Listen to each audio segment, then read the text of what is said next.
Good evening. First tonight, renowned neurosurgeon Charlie Teo may never operate in Australia again after being found guilty of a breach of professional conduct over his treatment of two patients.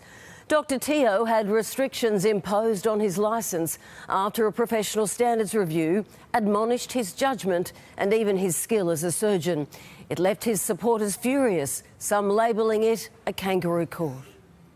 In a podcast released just yesterday, Charlie Teo questioned whether he'd ever operate here again. Oh, look, I don't know. I'd like to think so, but it might be a bit unrealistic. But now his fate appears sealed, a professional standards committee finding Teo guilty of unsatisfactory professional conduct and adding his lack of insight into his judgment causes us concern. But it is a serious finding against him. The complaints centre around his treatment of two female patients who cannot be named.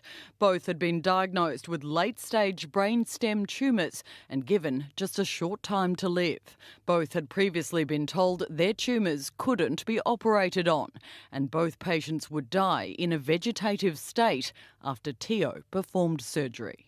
The committee finding for one patient, Teo did not exercise appropriate judgment in proceeding to surgical resection. For the other, that the surgical strategy led to unwarranted and excessive removal of normal functional brain. To see what's happened today has made me ashamed of being Australian. Charlie Meo's mum, Teresa, was operated on by Teo. He says the neurosurgeon gave them the chance no one else would.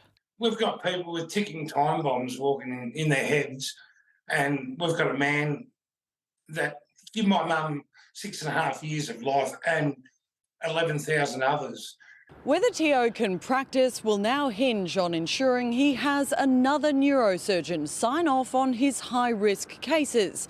But that condition has already been temporarily imposed for almost 2 years now, and he's yet to find one.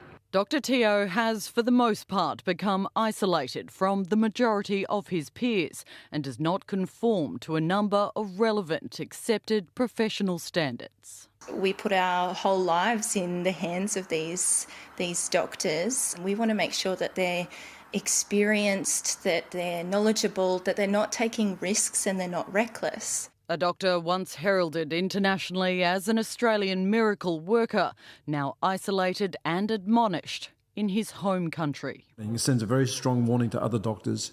If you step outside the box, if you offer contrary second opinions, then we will get you. Because if we can get Charlie Teo, we can get anyone. Ursula Hager for 10 News First.